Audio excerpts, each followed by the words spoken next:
ठीक है, जो यहाँ पर हाईलाइट हो रहा है नेम, मैं उसी को बोल रहा हूँ, ठीक यस है, सर, तो माइंड यस मत सर। करना। अगर मैं दिनेश बोल रहा हूँ मतलब कि ठीक है, तो मुझे जो दिखाई दे रहा है मैं वही बोल रहा हूँ। Okay sir.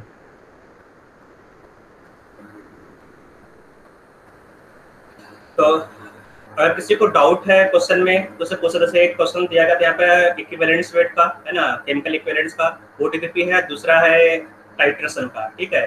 तो उसमें किसी को अगर डाउट है तो तुरंत अभी पूछ लो। बाकी जो क्वेश्चन है, बेटा तुमने स्कूल में कौन सा आ रहा है, क्या टॉपिक आ रहा है स्कूल में दिनेश, सॉरी यश?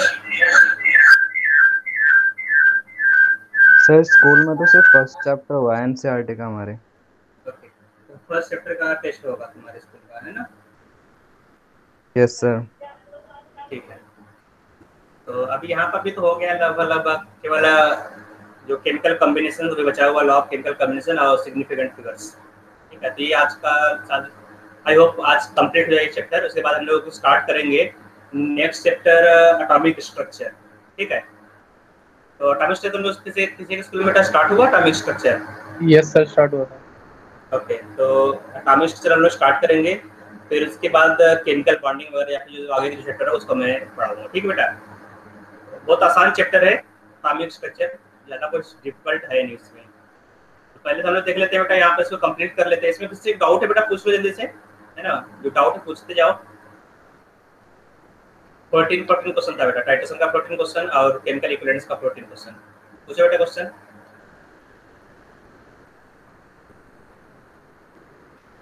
सर एक क्वेश्चन में आंसर गलत आ रहा था। इस क्वेश्चन में सही मैं बताता हूँ।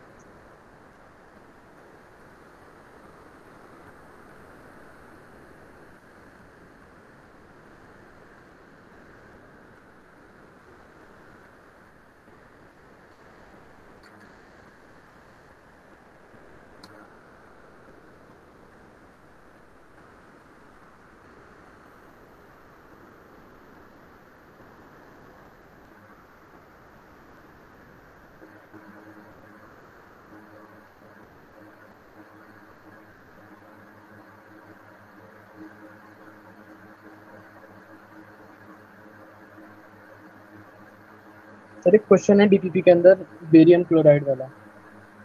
अच्छा, बेरियम क्लोराइड का, ये क्वेश्चन है लास्ट डीपीपी या last to last DPP? Sir, titration वाली लास्ट डीपीपी। अच्छा, बेरियम क्लोराइड।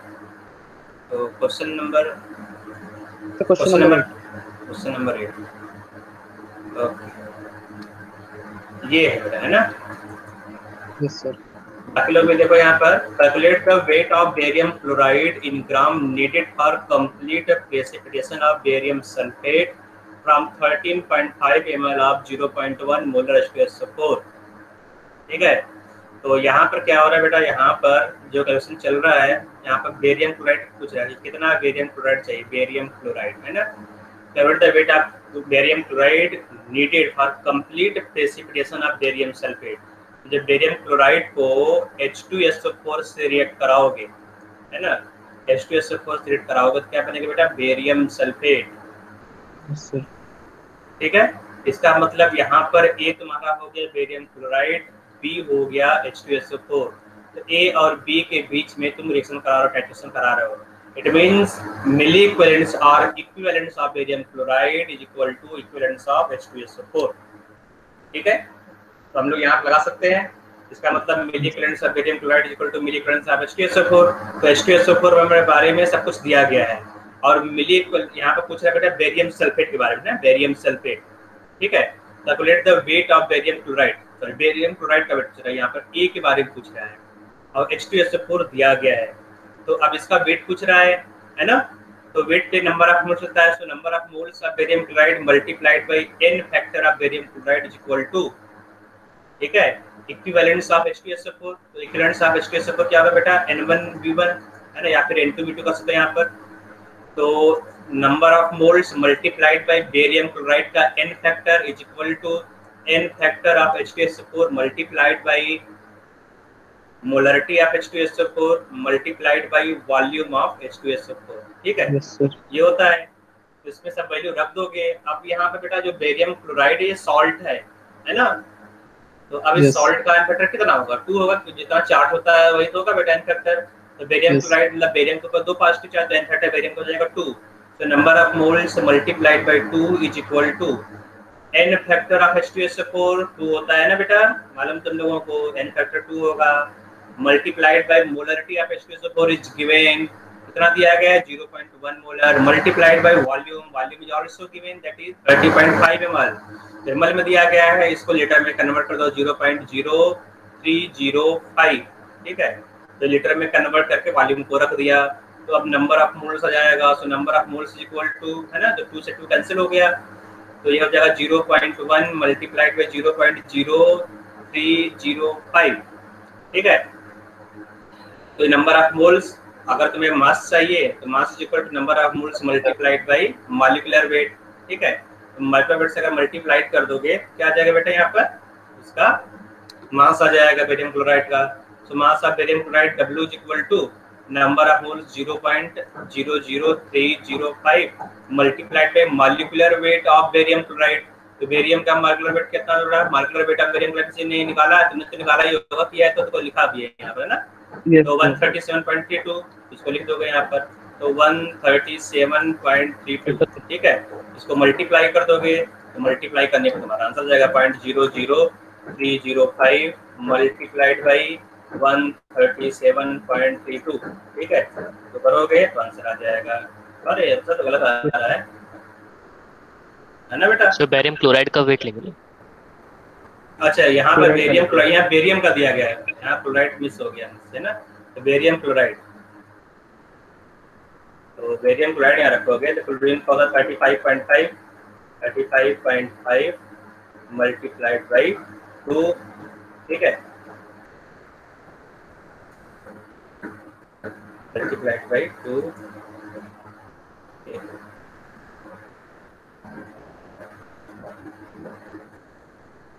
ये देखो आ गया, ठीक है, तो इतना ग्राम में आ जाएगा। बेरियम का वर्ग मास दिया गया था, वो मैंने बेरियम क्लोराइड ले लिया, ठीक है, तो ठीक है, कोई दिक्कत नहीं, आगे आंसर बेटा समझ में आ गया होगा। Yes. और किसी कोई डाउट है? सर लास्ट एक क्वेश्चन दिया था, क्वेश्चन एक बार आप समझा दीजिए। अच्छा, क्वेश्चन नंबर तुम्हें याद है बेटा, क्या नंबर था उसका, तो मुझे याद था, सर 14225 14225,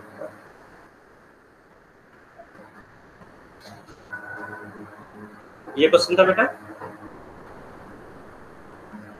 यस सर। एक commercial sample of hydrogen peroxide is level 10 volume, its percentage strength is nearly, ठीक है, ये क्वेश्चन दिया गया है। तो अब यहाँ पर इंडस्ट्रियल हाइड्रोजन पेरोक्साइड लेवल किया गया है 10 वॉल्यूम, ठीक है, तो जो कंसंट्रेशन है, कंसंट्रेशन ऑफ H2O2 दिया गया है ना, H2O2 दिया गया है 10 वॉल्यूम, ठीक है, 10 वॉल्यूम इसका कंसंट्रेशन दिया गया है, तुम्हें निकालना क्या है बेटा, यहाँ पर परसेंटेज स्ट्रेंथ, ठीक है, यहाँ पर स्ट्रेंथ नहीं निकालना है, परसेंटेज स्ट्रेंथ कैसे निकालो, पहले इसका मोलरिटी निकालो, ठीक है, तो मोलरिटी कैसे बेटा, मोलरिटी का फार्मूला क्या है, मोलरिटी इज इक्वल टू, ठीक है, molarity is equal to volume strength of H2O2 divide by 11.2, ये होता है बेटा मोलरिटी, ठीक है, तो मोलरिटी निकाल लेते हैं, molarity m is equal to volume strength तुमने लिख लिया 10 डिवाइड बाय 11.2, इतना मोलर आ गया, ठीक है, तो molarity multiplied by molarity multiplied by molar mass, molar mass is equal to strength, ये फार्मूला लिखवाया था बेटा, याद है फार्मूला, ये strength S is equal to molarity multiplied by molar mass, है ना, मोलर मास, तो इसको रख दो तो यहाँ पे स्ट्रेंथ आ जाएगा, तो स्ट्रेंथ यहाँ कितना आएगा बेटा, जो स्ट्रेंथ होता है ग्राम पर लीटर होता है, ठीक है बेटा, तो यहाँ पर जाएगा 10 divide by 11.2 multiplied by molar mass of H2SO4 कितना होगा बेटा, 34 होता है बेटा, H2O2 का जो मोलर मास है ना, देखो H2O2, ठीक है, 2 ऑक्सीजन है, तो 32 33 34, ठीक है, तो ये 34 आ जाएगा, 34 आ गया, तो ये हो जाएगा ग्राम पर लीटर में, ठीक है, ग्राम पर लीटर मतलब इतने ग्राम 1 लीटर में है, तो ग्राम पर 100 ml कितना होगा तुम्हें निकालना होगा ना, तो 1 लीटर में कितने ग्राम तुम्हें मालूम चल गया, 1 लीटर में, है ना, 1 लीटर ऑफ सोल्यूशन है ना, 10 multiplied by 34 divide by 11.2 gram of H2O2, ठीक है। तो 1 लीटर सोल्यूशन में इतने ग्राम है, तो 100 ml सोल्यूशन कितना होगा, है ना। 1 लीटर मतलब क्या कितना होगा, 1 लीटर मीन्स 1000 ml, ठीक है। तो 1000 ml में इतने ग्राम H2O2 है, तो 100 ml में कितना होगा, है ना, मालूम चल जाएगा बेटा। तो इन 100 ml, सो इन 100 ml सोल्यूशन, 100 ml का 1/10 होगा ना बेटा। देखो 1000 ml में कितना है, तो 100 ml कितना होगा, यूनिटरी मेथड तो यहाँ लगा लो, यूनिटरी मेथड, ठीक बेटा। तो आ जाएगा तो 110 मल्टीप्लाइड बाई 34 डिवाइड बाई 11.2, है ना, मल्टीप्लाइड बाई 100 डिवाइड बाई 1000, ठीक है। तो आंसर आ जाएगा आई थिंक यहाँ से, ये परसेंटेज में आ जाएगा, देख लेते हैं सही आ रहा है गड़बड़ आ रहा है।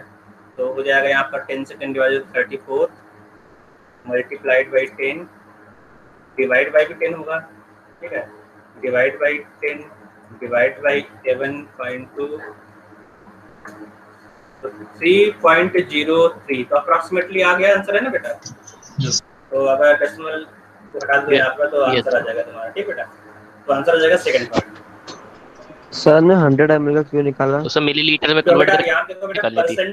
परसेंटेज स्ट्रेंथ पूछ रहा है। परसेंटेज स्ट्रेंथ क्या होता है बेटा, है ना, जो डेफिनेशन मैंने लिखवाया था, जो मैंने कंसंट्रेशन टर्म्स लिखवाए थे, याद है तुमको कंसंट्रेशन टर्म्स, जो कंसंट्रेशन टर्म्स था यहाँ पर स्टार्टिंग होगा, बहुत ऊपर जाना पड़ेगा, स्क्रॉल करना पड़ेगा कंसंट्रेशन टर्म्स में, है ना। तो वहाँ पर मैंने बताया था कंसंट्रेशन टर्म्स कैसे निकालोगे, क्या होता है इसका डेफिनेशन, देखो यहाँ पर है ना, ये है तुम्हारा strength, strength is equal to m multiplied by molar mass. ये क्या था, weight of substance in 1 litre of solution. अब तुम्हें निकालना क्या है बेटा, परसेंट स्ट्रेंथ, है ना, मतलब कि 100 ml में, यहाँ देखो weight by volume in percent, तो weight of solute divide by volume of solution multiplied by 100, ये तो होता तुम्हारा परसेंट, मतलब कि 100 ml सॉल्यूशन में कितने ग्राम सॉल्यूट प्रेजेंट है, ठीक है, वो तुम्हारा होगा यहाँ पर आंसर, ठीक बेटा। Yes sir. तो 100 ग्राम में ना, तो सॉल्यूट प्रेजेंट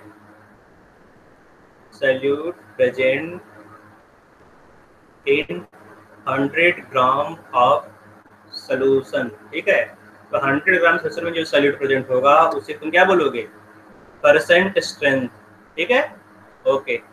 और किसी कोई डाउट बेटा, टीपीपी में डाउट, टीपीपी में किसी को डाउट है बेटा, डाउट नहीं है,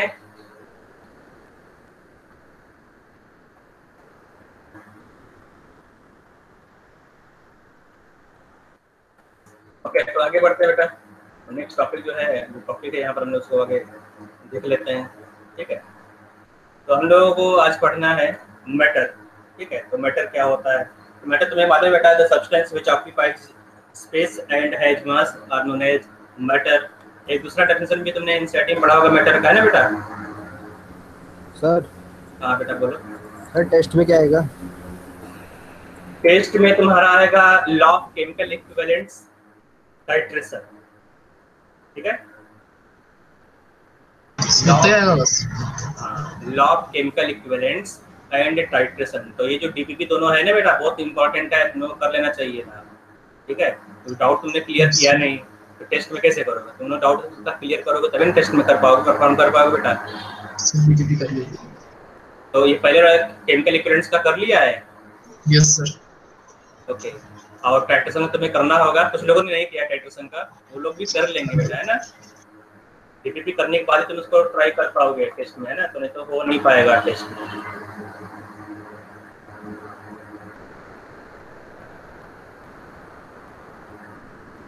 तो ये 2 ही टॉपिक आएंगे टेस्ट में? बस 2 टॉपिक आएगा। Okay sir.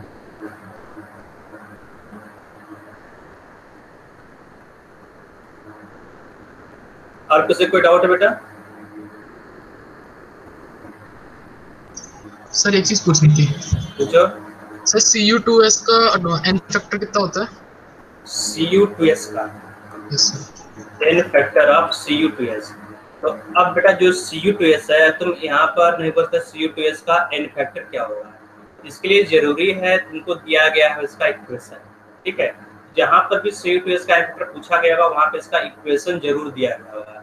अगर इक्वेशन नहीं दिया जरूर दिया गया कि सल्फर किस में कन्वर्ट हो रहा है, कॉपर किस में कन्वर्ट हो रहा है, तो इतना बताओ बेटा। यस सर, वो दे रखा है कि KMnO4 से रिएक्ट करता है ये एसिडिक मीडियम में। और इतना ही गिवन है सर। कौन सा क्वेश्चन है ये? डीपीपी क्वेश्चन है बेटा यहाँ पर। यस सर, डीपीपी का ही था, एक बार मैं देखता हूँ कौन सा है। तो कुछ गड़बड़ होगा क्वेश्चन में। अगर n फैक्टर वाला मतलब लॉ ऑफ केमिकल इक्विवेलेंट्स का क्वेश्चन है ना,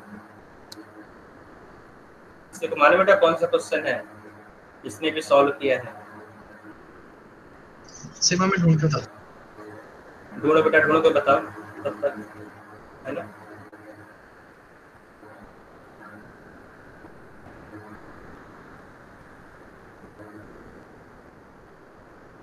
और किसी कोई डाउट है? नहीं है।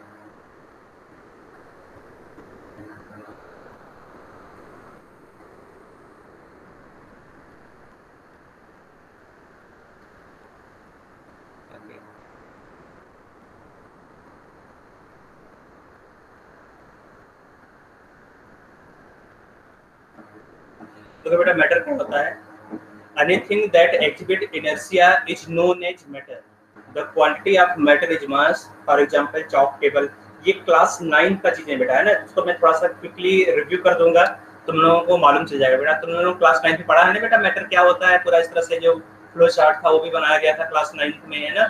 मैटर को 2 पार्ट में डिवाइड किया गया। प्योर सब्सटेंस होता है मैटर, और मैटर क्या होता है मिक्सचर हो सकता है, ठीक है। जो प्योर सब्सटेंस है वो एलिमेंट कंपाउंड है ना, 2 टाइप का होता है। मिक्सचर क्या होता है, मिक्सचर या तो होमोजीनियस होगा या तो हेट्रोजीनियस होगा, ठीक है। बस वही सब यहाँ पर दिया गया है। इसका जो क्वेश्चन है बेटा, क्वेश्चन यहाँ से नहीं पूछा जाता है मेंस में एडवांस में, लेकिन एनसीईआरटी में है तो पढ़ना पड़ेगा, तो स्कूल में तो पूछा जाएगा ना।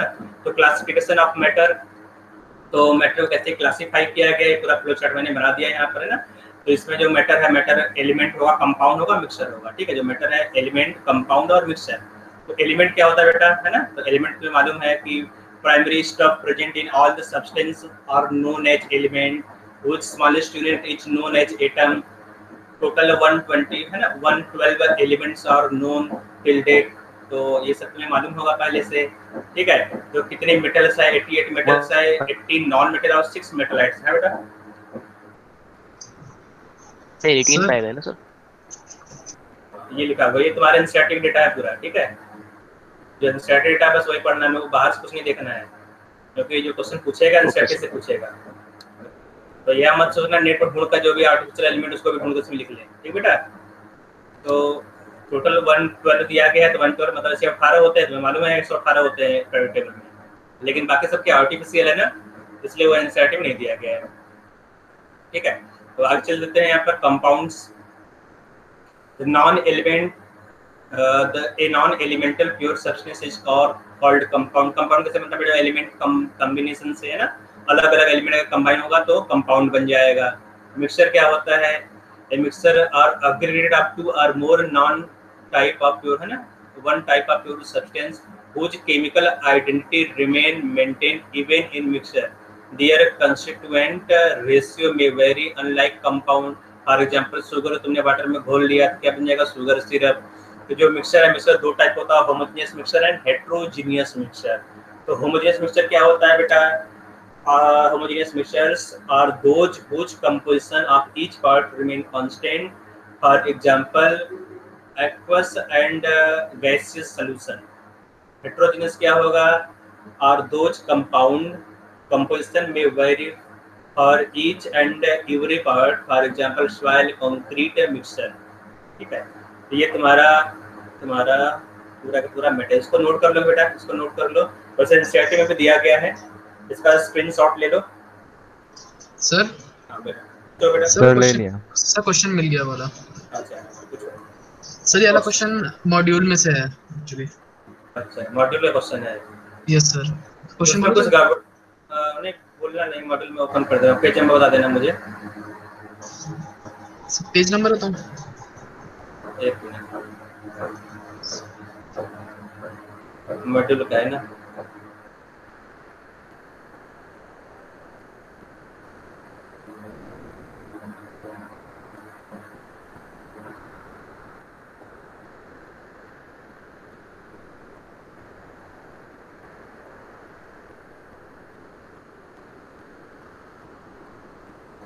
पेज नंबर बताना बेटा। Sir page number 25।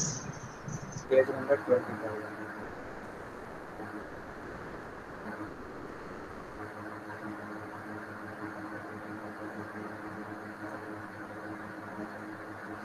Okay, question number बोलना। सर इसमें क्वेश्चन नंबर 12। Question number 12।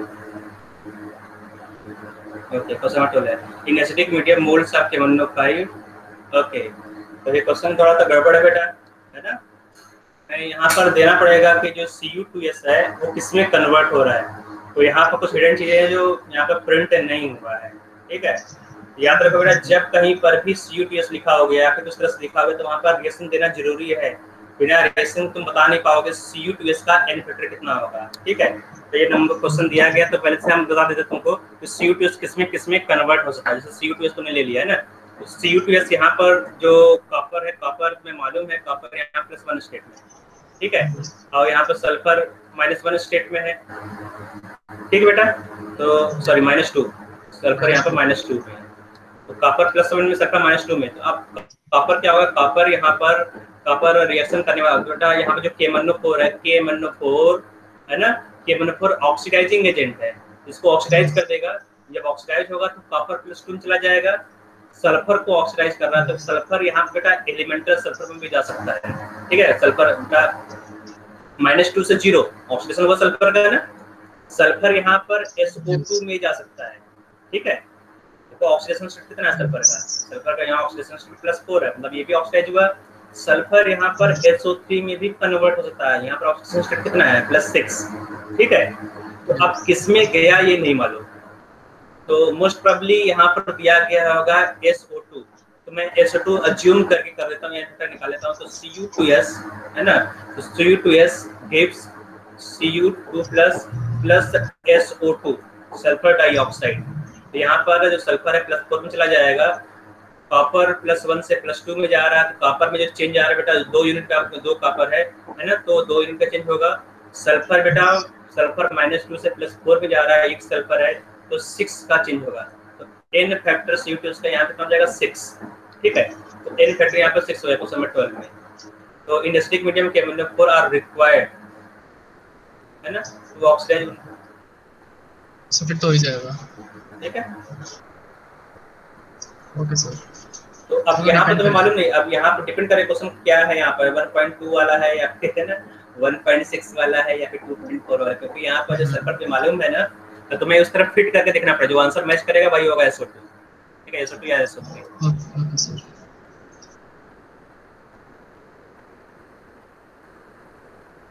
बेटा आगे चलते हैं। तो क्लासिफिकेशन ऑफ मैटर समझ में आ गया होगा, एलिमेंट्स इसका स्क्रीनशॉट ले लो। ये बेटा एनसीईआरटी में दिया गया है ना, पूरा एनसीईआरटी मैंने यहाँ पे उठाया है, ठीक है। एलिमेंट्स, तो एलिमेंट्स क्या होता है तो मालूम है, मुझे इस विषय में मैंने बता दिया, इसका भी स्क्रीनशॉट ले लो, इसको याद कर लेना डेफिनेशन को, ठीक है, क्योंकि एनसीईआरटी जो है ना उसमें दिया गया है पीछे क्वेश्चन, मतलब पूछेगा बोर्ड एग्जाम में। आगे बेटा पढ़ना हम लोगों को लॉ ऑफ केमिकल कॉम्बिनेशन। तो यहाँ total 5 law of chemical combination है, ठीक है। तो यहाँ पे पहला है लॉ ऑफ कंजर्वेशन ऑफ मास, दूसरा क्या है बेटा लॉ ऑफ कांस्टेंट प्रोपोर्शन, तीसरा है लॉ ऑफ मल्टीपल प्रोपोर्शन, ठीक है। फिर फोर्थ है law of Gay Lussac's law, law of combining volume, और फिफ्थ है अवागाद्रोज लॉ। इन सबको पढ़ना है हम लोगों को, लॉ ऑफ केमिकल कॉम्बिनेशन को, ठीक है। एक्चुअली पढ़ना क्या है, इसको याद कर लेना है, क्योंकि एग्जाम में पूछेगा इसी तरह से कि इसका डेफिनेशन लिखने के लिए पूछेगा, या फिर एक छोटा सा क्वेश्चन दे देगा, अब पूछेगा कि इसमें कौन सा लॉ फॉलो आ रहा है, लॉ ऑफ केमिकल कॉम्बिनेशन में कौन सा लॉ यहाँ पे फॉलो हो रहा है, अवागाद्रोज लॉ हो रहा है, या फिर लॉ ऑफ कांस्टेंट कंप्रेशन हो रहा है, या फिर मल्टीपल प्रोपोर्शन यहाँ पे फॉलो हो रहा है, तो बताना पड़ेगा यहाँ पर ना। तो लॉ ऑफ केमिकल कॉम्बिनेशन क्या होता है, in order to understand the composition of compound it is necessary to have a theory which accounts for both qualitative and quantitative observation। ये पूरा डेफिनेशन लिखा हुआ है, इसको पढ़ने की जरूरत है नहीं है ना, जैसे एनसीईआरटी पूरा लिखा गया है, उसको मैंने यहाँ पे लिख दिया है। तुम्हें क्या देखना है, आप इसको याद नहीं करना ऊपर क्या लिखा हुआ है, तुम्हें यहाँ स्टार्ट करना है, ठीक है। लॉ ऑफ कंजर्वेशन ऑफ मास, तो बहुत ही इसके नाम से काफी क्लियर है, कंजर्वेशन ऑफ मास मतलब जो मास है वो कंजर्व रहेगा, ठीक है। रिएक्शन से पहले और रिएक्शन के बाद जो टोटल मास है वो कंजर्व रहना चाहिए, इसी को बोलते हैं law of conservation of mass. For any chemical change total mass of active reactants are always equal to the mass of product formed. It is derivation of Dalton's atomic theory. Atoms neither created nor destroyed. मतलब Dalton atomic theory का एक part है ये, ठीक है।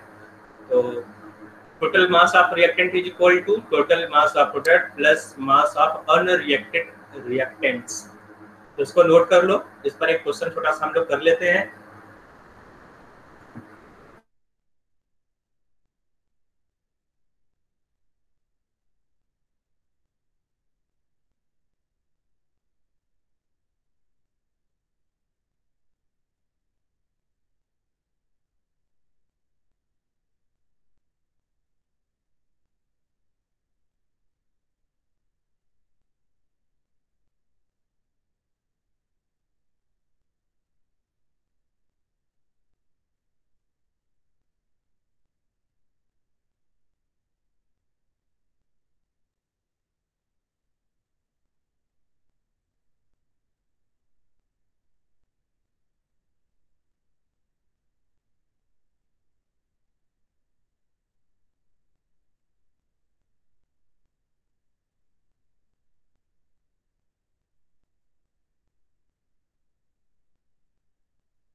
बेटा wait करो, कुछ टेक्निकल इशू हुआ है।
क्या कुछ नेटवर्क प्रॉब्लम आ गया था।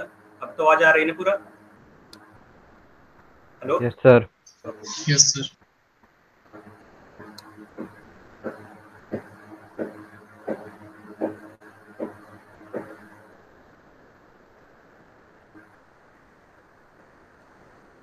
कहाँ से मिस हुआ था बेटा?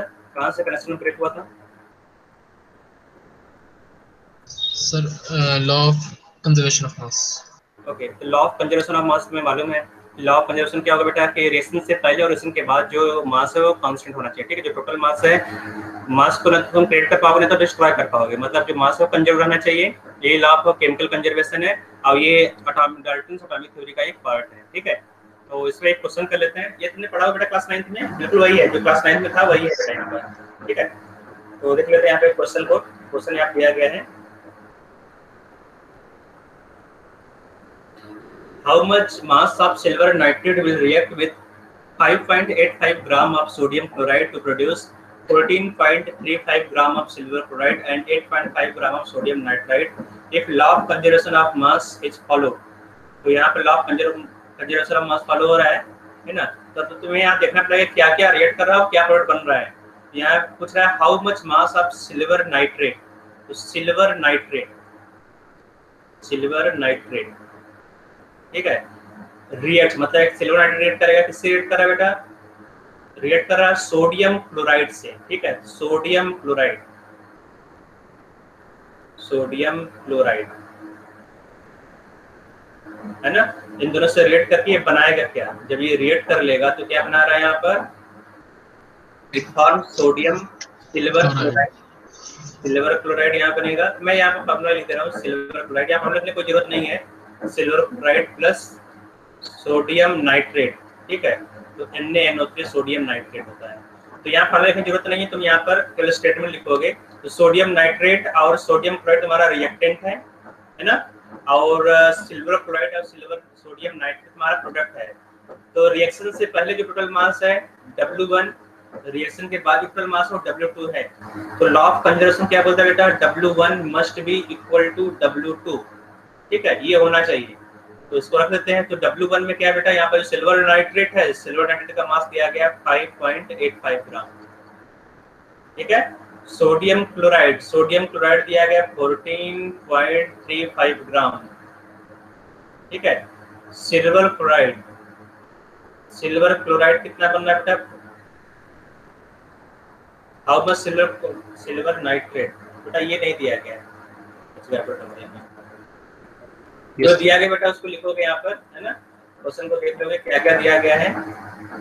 तो यहाँ पर दिया गया बेटा सिल्वर नाइट्रेट निकालना है तुम्हें निकालना है कि सिल्वर नाइट्रेट की कितना मास यहाँ पर ये रेट करेगा विद सोडियम क्लोराइड। तो सोडियम क्लोराइड का मास दिया गया है 5.85 ग्राम, सिल्वर नाइट्रेट दिया गया है सोडियम क्लोराइड, सोडियम क्लोराइड दिया गया 5.85, 14.35 gram of silver chloride is form. तो ये दिया गया 14.35 ग्राम। सोडियम नाइट्रेट कितना दिया गया बेटा 8.5 ग्राम, ठीक है। तो रिएक्शन से पहले जो मास को ऐड कर लोगे, मान लेते हैं ये जो मास है silver nitrate x gram react कर रहा है, तो x gram plus 5.85 is equal to 14.35 plus 8.5। बस मास को कंपेयर कर देना, जो अननोन मास है वो निकल आएगा, ठीक है।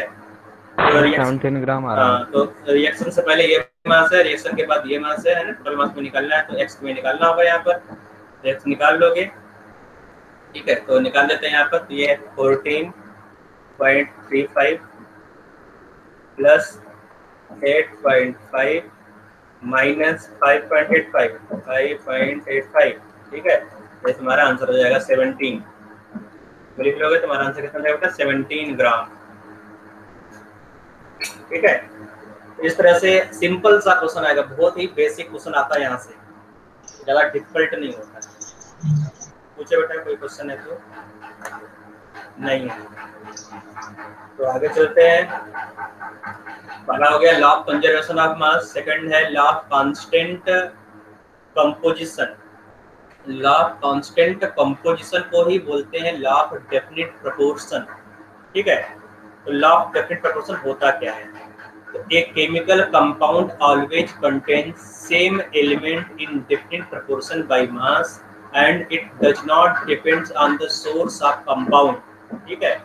कोई भी केमिकल कंपाउंड है उसमें जो एलिमेंट है, एलिमेंट का मास परसेंटेज जो रेशियो है वो सेम रहेगा, चाहे कहीं से भी तुम बनाओ। जैसे देखो जो कार्बन डाइऑक्साइड है, कार्बन डाइऑक्साइड को तुम अलग अलग मेथड से बना सकते हो।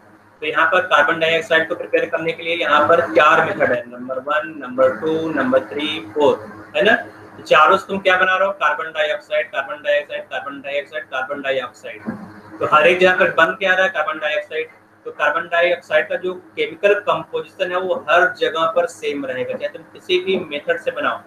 पहले तुमने क्या किया, कार्बन को बर्न कर दिया, बर्न करने पर कार्बन डाइऑक्साइड में कन्वर्ट हो गया। सेकंड में कैल्शियम कार्बोनेट को, ठीक है, कैल्शियम कार्बोनेट को हीट किया, स्ट्रॉन्ग हीट करोगे तो कैल्शियम ऑक्साइड और कार्बन डाइऑक्साइड बनाएगा, ठीक है। थर्ड में सोडियम कार्बोनेट को तुमने HCl से रेड करा दिया तो sodium carbonate carbon dioxide release करेगा। मीथेन को ऑक्सीजन चाहिए, ये मीथेन का कंबशन रिएक्शन है, मीथेन को बर्न कर दिया, बर्न करने पर कार्बन डाइऑक्साइड और वाटर में कन्वर्ट हो जाएगा मीथेन। तो हर एक में कार्बन और ऑक्सीजन का जो रेशियो है, जो केमिकल कंपोजिशन है कि कितना कार्बन होना चाहिए कितना ऑक्सीजन, वो फिक्स रहेगा, ठीक है। ये कहीं पर भी वेरी नहीं करेगा। तुम चारों में से कोई भी मेथड से तुम कार्बन डाइऑक्साइड प्रिपेयर करो, कोई भी मेथड तुम यूज कर सकते हो प्रिपेयर करने के लिए, जो केमिकल कंपोजिशन है कार्बन डाइऑक्साइड को फिक्स रहेगा। और ये होता है बेटा लॉ ऑफ कांस्टेंट प्रोपोर्शन, ठीक है। इतना समझ में आ गया बेटा? कांस्टेंट प्रोपोर्शन मतलब जो एलिमेंट का रेशियो है वो रेशियो कांस्टेंट है। जैसे यहाँ देखो कार्बन डाइऑक्साइड में दो एलिमेंट है, कार्बन और ऑक्सीजन, तो कार्बन और ऑक्सीजन का जो रेशियो है हर एक मेथड में सेम आ रहा है, हर एक मेथड में सेम आ रहा है, तो क्या होगा बेटा? ये कांस्टेंट प्रोपोर्शन है। तो इससे कोई डाउट है? नहीं। तो एक यहाँ पर एग्जांपल लिखा गया है ना? एक क्वेश्चन मैं यहाँ पर देता हूँ, यहाँ पर एक क्वेश्चन है, देख लेते हैं। तो क्वेश्चन है यहाँ पर कांस्टेंट प्रोपोर्शन नहीं यहाँ पर। एक क्वेश्चन कर लेते हैं यहाँ पर, जो यहाँ पर दिया गया है, ठीक है? इस क्वेश्चन को यहाँ पर देख लेते हैं। इस क्वेश्चन में अगर करोगे यहाँ पर देखो दिया गया है क्वेश्चन, अच्छा मैं इसको जूम कर देता हूँ।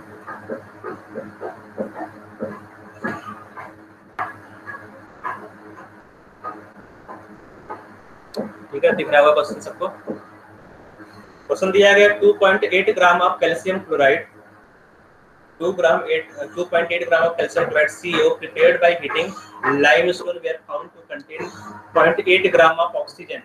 When 1 gram of oxygen was treated with calcium, 33.5 gram of calcium oxide were obtained. So that the result illustrates the law of definite proportion. तो यहाँ पर तुम्हें बताना है कि ये जो प्रिपरेशन है लॉ ऑफ डेफिनेट प्रोपोर्शन को फॉलो करता है, ठीक है? तो यहाँ पे तुम बना के आ रहे हो, यहाँ पर क्या है? 2.8 ग्राम ऑफ कैल्शियम ऑक्साइड, पहला है कैल्शियम ऑक्साइड, ठीक है?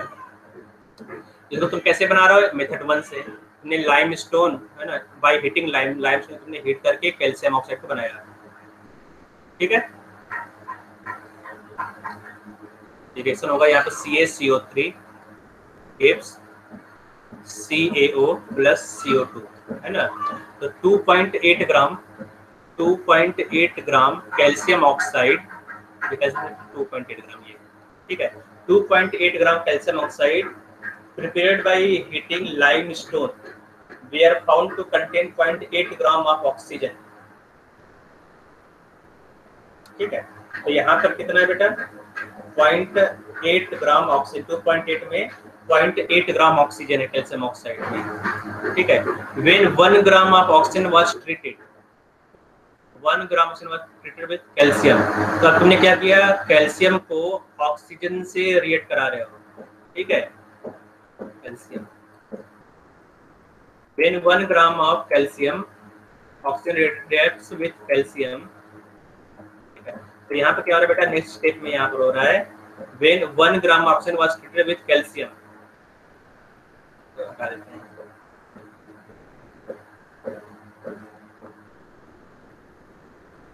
तो कैल्शियम से रिएक्ट कर रहा है बेटा ऑक्सीजन,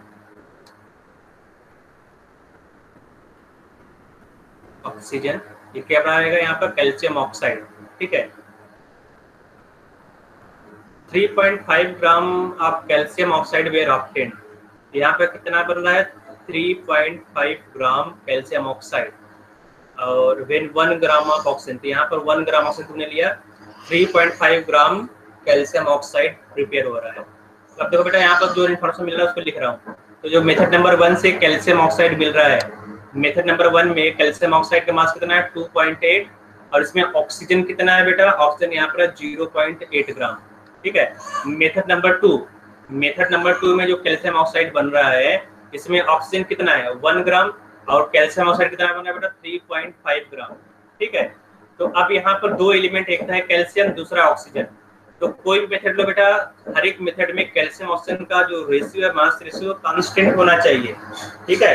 तो मेथड नंबर 1 में ये रेशियो निकाल लेते हैं। यहाँ पर जो रेशियो आएगा कैल्शियम बाई ऑक्सीजन का जो रेशियो होगा यहाँ पर, ठीक है?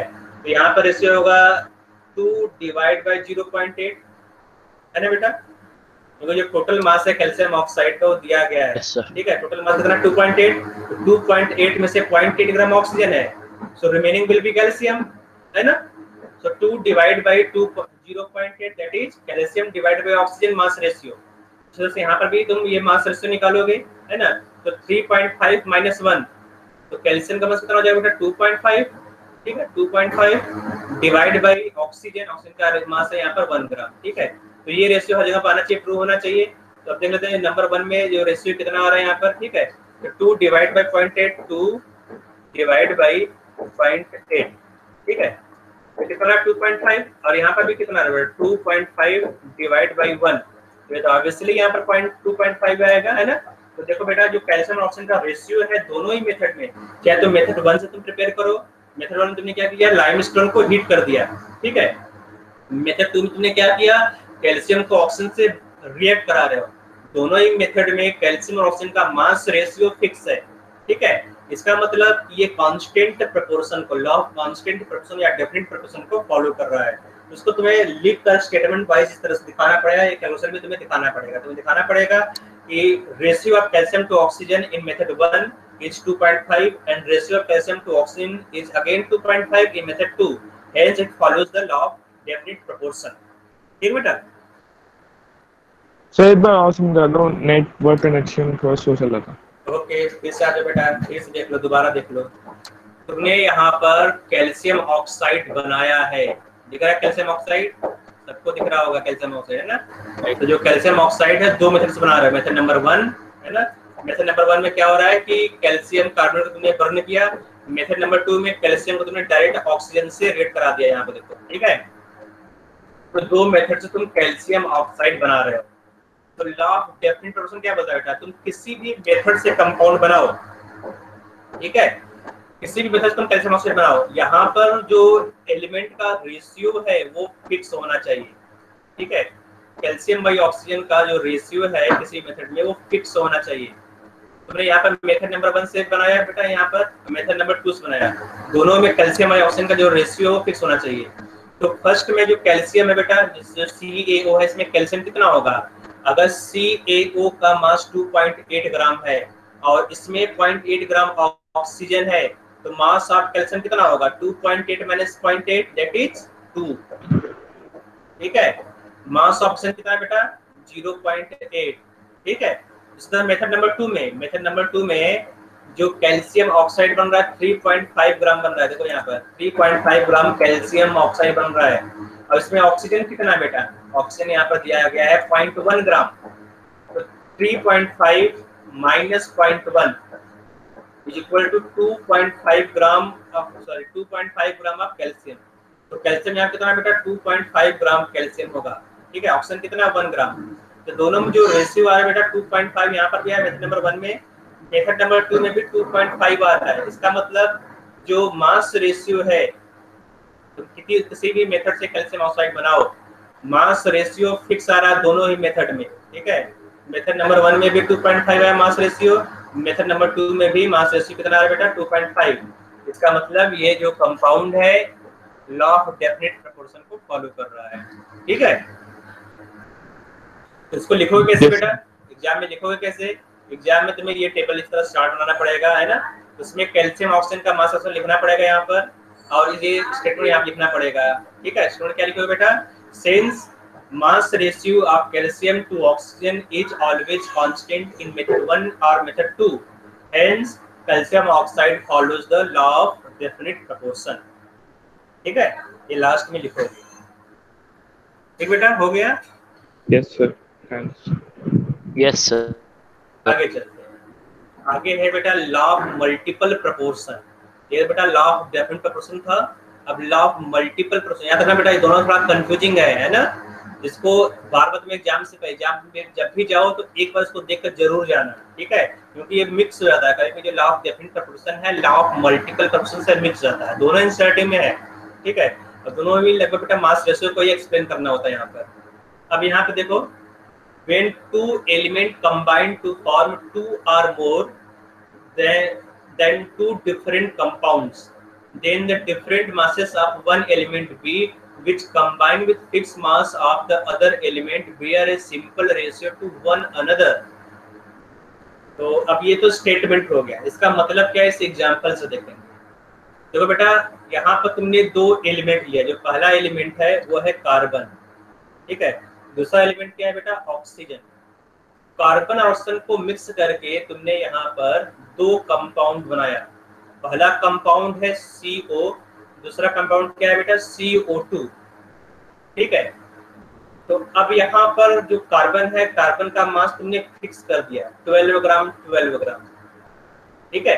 तो ऑक्सीजन भी क्या बेटा सिंपल रेशियो में इस फिक्स मास ऑफ कार्बन से रिएक्ट करेगा, ठीक बेटा। तो जो कार्बन ऑक्सीजन मिलकर एक से ज्यादा कंपाउंड बना रहा है, अगर तुमने एक का मास फिक्स कर दिया तो सेकंड एलिमेंट एक सिंपल रेशियो में रिएक्ट करेगा। यही बेटा लॉ ऑफ मल्टीपल प्रोपोर्शन। तो यहाँ पर जो ऑक्सीजन है, ऑक्सीजन कितना होगा बेटा, अगर ये 12 ग्राम है तो ऑक्सीजन कितना होगा 16 ग्राम, और यहाँ पर ऑक्सीजन कितना बेटा 32 ग्राम, ठीक है। ये ऑक्सीजन है ये 32 ग्राम है। तो यहाँ पर जो ऑक्सीजन है वो सिंपल रेशियो 1:2 रेशियो में रिएक्ट करेगा, कहीं कहीं पर 1:3 रेशियो में, 1:4 रेशियो में, 2:5 रेशियो में, इस तरह से रिएक्ट करेगा। तो ये क्या बेटा सिंपल रेशियो है। तो अगर इस तरह से कंपाउंड सिंपल रेशियो में रिएक्ट कर रहा है तो क्या होगा, लॉ ऑफ मल्टीपल प्रोपोर्शन। याद रखो 2 एलिमेंट तुम्हें लेना है ना, ठीक है, और वो 2 एलिमेंट एक से ज्यादा कंपाउंड बना रहा हो। फर्स्ट एलिमेंट का मास फिक्स कर देना है, सेकेंड एलिमेंट एक सिंपल रेशियो में रिएक्ट करेगा। जो सेकेंड एलिमेंट बेटा 16, यहाँ पर 32, तो 16/32 कितना होगा बेटा 1/2, मतलब 1:2 रेशियो यहाँ पर आ रहा है, ठीक है। तो ये क्या इंडिकेट कर रहा है, यहाँ पर लॉ ऑफ मल्टीपल प्रोपोर्शन है, ठीक है। तो यहाँ देखो, यहाँ पे एग्जांपल दिया है, carbon forms 2 oxide in oxygen. Carbon monoxide, carbon monoxide में कार्बन 12 ग्राम है, ऑक्सीजन 16 ग्राम, ठीक है। कार्बन डाइऑक्साइड, कार्बन डाइऑक्साइड होगा इस पर, कार्बन डाइऑक्साइड, कार्बन यहाँ पर 12 ग्राम है, oxygen 32 gram, and it forms carbon dioxide. The ratio of masses of carbon in CO and CO2 are fixed. देखो यहाँ पे तुमने क्या किया, ratio of masses of carbon, ratio of masses of oxygen in carbon monoxide and carbon dioxide are fixed mass of carbon. तो carbon के fix mass से यहाँ पर रिएक्ट कर रहा है ऑक्सीजन, तो वो रेशियो क्या बेटा 16:32, दैट इज 1:2। तो ये क्या इंडिकेट कर रहा है, लॉ ऑफ मल्टीपल प्रोपोर्शन, ठीक है। फिर से देख लो बेटा, एक बार दोबारा देख लो। हाँ एक बार और देख लो बेटा, है ना। इसमें क्या होता है कि एलिमेंट ए और एलिमेंट बी रिएक्ट करेगा। एलिमेंट ए का मास तुमने फिक्स कर दिया, एक एलिमेंट का मास तुमने फिक्स कर दिया, सेकेंड एलिमेंट क्या हो रहा है बेटा यहाँ पर वेरी कर रहा है, ठीक है। तुमने एक के मास को फिक्स कर दिया, सेकंड के मास का तुम सिंपल रेशियो लोगे। एक का मास तुमने फिक्स कर दिया, x ग्राम ले लिया। जो b है बेटा, b का मास तुम यहाँ पर वेरी करा रहे हो, ठीक है। जो b है बेटा, b का फर्स्ट कंपाउंड मास कितना है यहाँ पर y ग्राम, b का सेकंड मॉलिक्यूल में मास कितना है 2y ग्राम, है ना। तो सिंपल रेशियो कितना आ रहा है बेटा 1/2 आ रहा है यहाँ पर, ठीक है। a को फिक्स करके b को वेरी कराना है, और B में जो रेशियो आएगा वो सिंपल रेशियो होता है, ठीक बेटा। तुमने 2 एलिमेंट लिया A और B, A को फिक्स कर दिया और B को वेरी करा रहे हो, B में जो रेशियो आएगा वो सिंपल रेशियो होगा। यही है लॉ ऑफ मल्टीपल प्रोपोर्शन, ठीक बेटा। इसको नोट कर लो, डेफिनेशन याद करना जरूरी है क्योंकि ये इनसाइड डाउट पूछ देगा, तो स्टेटमेंट मालूम होना चाहिए, ठीक है। इसके बाद हम लोग क्वेश्चन करेंगे। सर मतलब दो अलग अलग वेरी कर रहा है, उसका रेशियो सिंपल रेशियो, सिंपल जो सेकंड एलिमेंट है उसका रेशियो सिंपल रेशियो में आएगा, ठीक है। यहाँ पर ऑक्सीजन है, सिंपल रेशियो मतलब डेसिमल मतलब ये देखो यहाँ पर 2:5 1:2 सिंपल रेशियो मतलब यही होता है, ठीक है। कोई कॉम्प्लेक्स रेशियो ना होगा 335/36, है ना, इस टाइप का कुछ ना हो, ठीक है। 7/30 इस टाइप का कुछ ना हो, एक सिंपल रेशियो में आए, ठीक है।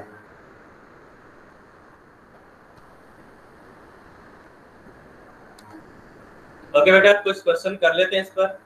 एक क्वेश्चन देख लेते हैं बेटा, नोट कर लिया होगा, स्क्रीनशॉट ले लो इसका, ले लिया, ओके।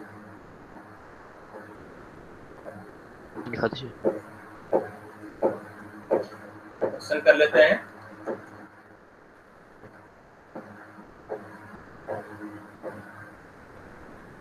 एक बड़ा सा क्वेश्चन एक है,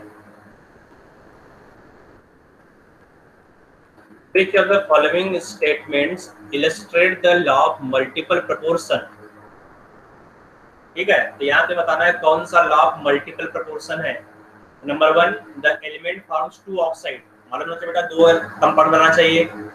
तो जो फर्स्ट एलिमेंट को यहाँ फिक्स है, x यहाँ पर है, ठीक है। जो सेकंड एलिमेंट है वो ऑक्सीजन है यहाँ पर। तो जो ऑक्सीजन का रेशियो कितना है बेटा, 1:2 है ना बेटा। ये क्या है तुम्हारा लॉ ऑफ मल्टीपल प्रोपोर्शन, ठीक है। The element has two oxide XO and XO2 containing 50% and 60% oxygen respectively. The ratio of masses of oxygen which combines with 1 gram of element is 2 and 3, 2:3। तो 2:3 क्या है बेटा, है ना। 2:3 क्या है, सिंपल रेशियो है। इसका मतलब ये क्या है, लॉ ऑफ मल्टीपल प्रोपोर्शन को फॉलो कर रहा है, ठीक है। और उसका देखो बाकी सब जो है ये तो तुम्हारा है, ये तुम्हारा लॉ ऑफ कंजर्वेशन ऑफ मास है, ठीक है। Hydrogen sulphide contains 5.89 gram, hydrogen water contains 18 gram, hydrogen and sulphur dioxide contains 50 gram of oxygen. ये तो दूसरा दिया गया है यहाँ पर लॉ। यहाँ पे तो 20 ग्राम ऑफ अमोनिया। तो ये लॉ ऑफ है ना, गैसेस वॉल्यूम है ये सब लॉ पढ़ना है, ठीक है। ये गैसेस वॉल्यूम का लॉ है। तो बस जो स्टेटमेंट 1 है यही लॉ ऑफ कांस्टेंट प्रोपोर्शन है, ठीक है।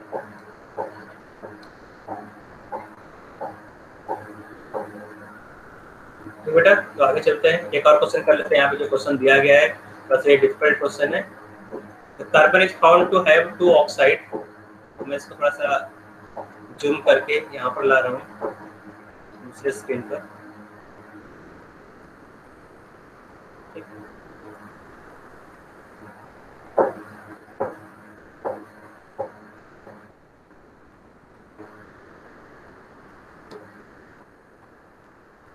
और इसका जो फ्रंट साइड है थोड़ा सा बड़ा कर देता हूँ।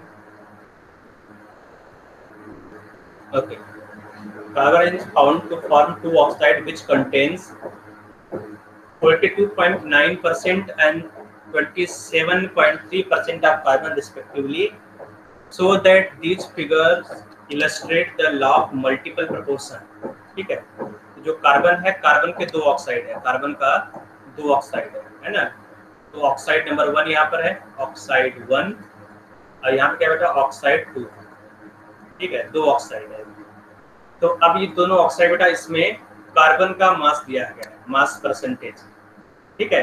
तो कार्बन का जो परसेंटेज है ऑक्साइड 1 में कितना दिया है बेटा, the carbon is found to have 2 oxide which contains 42.9% carbon. और सेकंड में कितना है बेटा, सेकंड में ऑक्सीजन कितना है, सॉरी कार्बन कितना है 27.3%, ठीक है। तो ये कार्बन दिया गया है। तो बाकी क्या होगा यहाँ पर, बाकी ऑक्सीजन होगा। तो ऑक्सीजन का परसेंटेज यहाँ पे कितना होगा, तो जगह 100 माइनस 42.9 है ना। तो 100 माइनस 42.9, और यहाँ कितना होगा 100 माइनस 27.3, ठीक है। तो ये तुम्हारा क्या होगा बेटा, परसेंटेज ऑफ कार्बन। तो निकाल लेते हैं। तो यहाँ कितना है बेटा 100 माइनस 42.9, तो यहाँ पे अगर 57.1, तो यहाँ पे भी निकाल लोगे, ठीक है। तो यहाँ कितना आ रहा है 100 माइनस 27.3, ओके। तो यहाँ पर जो ऑक्सीजन का परसेंटेज है 52.1 है, यहाँ पर ऑक्सीजन कितना है बेटा 72.7, ठीक है। तो तुमने निकाल लिया यहाँ पर ऑक्सीजन का परसेंटेज, निकाल लिया यहाँ पर भी निकाल लिया, यहाँ पर भी निकाल लिया है। तो परसेंट मतलब होता क्या बेटा 100 ग्राम, ठीक है। अगर तुमने 100 ग्राम सब्सटेंस लिया, 100 ग्राम में से 42.9 ग्राम कार्बन है, बाकी सब ऑक्सीजन। 100 ग्राम में से 27.3 ग्राम कार्बन है, बाकी सब ऑक्सीजन है, ठीक है। तो अब लॉ ऑफ कांस्टेंट प्रोपोर्शन को इलस्ट्रेट करना है। इसका मतलब जो कार्बन है, कार्बन का मास फिक्स करना, ठीक है। फिक्स मास ऑफ कार्बन से कितने ग्राम ऑक्सीजन रिएक्ट कर रहा है, ठीक है। तो अब यहाँ पे निकाल लेते हैं कि 12 ग्राम या फिर 1 ग्राम कार्बन से कितना रिएक्ट कर रहा है। Since 42.9 gram carbon reacts with 57.1 gram of oxygen, है ना। Hence 1 gram of carbon reacts with, तो 1 ग्राम कार्बन कितने से रिएक्ट करेगा, अगर 42 ग्राम कितने से रिएक्ट करेगा, तो 1 ग्राम 57.1 डिवाइड बाई 42.9 से रिएक्ट करेगा ना, ठीक है। 9 gram of carbon, 9 gram of 57.1 divide by 4.9 gram of oxygen. ठीक है, तो ये हो गया 1 में। तो 1 में तुमने ऑक्सीजन का रेशियो निकाला, ऑक्सीजन कितने ग्राम में निकाल लिया, सेकंड कंपाउंड में आता है, ये तुम्हारा हो गया नंबर 1। ठीक है, नंबर 2 पे आते हैं। ठीक है, नंबर 2 में क्या लिखा गया है कि 27.3 gram of carbon reacts with 72.7 gram of oxygen, है ना। Hence 1 gram of carbon reacts with 1 gram of carbon reacts with 72.7 divided by 27.3 gram of oxygen. ठीक है, तो अब देखो यहाँ पर ऑक्सीजन का रेशियो मास कितना आ गया बेटा, ये तुम्हारा हो गया मान लो m1। ठीक है, यहाँ पर जो ऑक्सीजन का मास है वो m1 है और यहाँ पर जो ऑक्सीजन का मास है वो m2 है। ठीक है, तुमने दोनों ही कंपाउंड में ऑक्सीजन का फिक्स मास, देखो कार्बन का मास फिक्स रखना है। पहले में कार्बन का मास कितना 42.9 ग्राम था, यहाँ पर 27.3 ग्राम था। ठीक है, लेकिन लॉ ऑफ मल्टीपल प्रोपोर्शन में क्या होता है बेटा कि जो कार्बन जो फर्स्ट एलिमेंट है उसका मास फिक्स कर देना है। तो अगर ये 1 ग्राम कार्बन है तो 1 ग्राम कार्बन से कितने ग्राम ऑक्सीजन रिएक्ट कर रहा है, उसका यहाँ पर भी 1 ग्राम कार्बन से कितने ग्राम कार्बन ऑक्सीजन रिएक्ट करेगा वो तुम्हें निकालना होगा। ठीक है, तो अब सिंपल रेशियो यहाँ से निकाल लेते हैं। तो सिंपल रेशियो यहाँ से निकालोगे बेटा, तो जो रेशियो है यहाँ से कैसे निकालोगे, तो जो सिंपल रेशियो है oxygen in compound 1 divide by oxygen in compound 2। ठीक है, ये तुम्हें निकालना होगा, या फिर तुम इसका उल्टा कर लो, ऑक्सीजन इसको छोड़ो, इसका उल्टा कर लो, तो नीचे वाला जो नंबर है बिगर नंबर तो न्यूमरेटर का वैल्यू ज्यादा देखो 72 है। ठीक है, तो oxygen in compound 2 divide by oxygen in compound 1, ये कर लो तो कितना आएगा बेटा 72.7 डिवाइड बाय 27.3 डिवाइड बाय, ठीक है, डिवाइड बाय कितना होगा बेटा 57.1 डिवाइड बाय 4.9। ठीक है, अब ये जो रेशियो है वो सिंपल रेशियो आना चाहिए सर 42.9 हाँ 42.9, ये सिंपल रेशियो आना चाहिए बेटा। तो थोड़ा सा और इसको सिंपलीफाई कर लेते हैं, है ना। ये रेशियो को थोड़ा सा और सिंपलीफाई कर लो तो ये हो जाएगा 72.7 multiplied by 42.9 divide by 57.1 divide by 27.3। ठीक है, तो अब देखो जो न्यूमरेटर में वो क्या आ रहा है बेटा, यहाँ पर जो न्यूमरेटर में वैल्यू दिया गया है तो तुम्हें देखना पड़ेगा कितना हो रहा है। ये न्यूमरेटर में कितना आ रहा है बेटा 72.7 मल्टीप्लाइड बाई 42.9 कितना आ रहा है 3118.83। अब यहाँ देख लेते बेटा ये कितना आ रहा है 57.1 मल्टीप्लाइड बाई 27.3।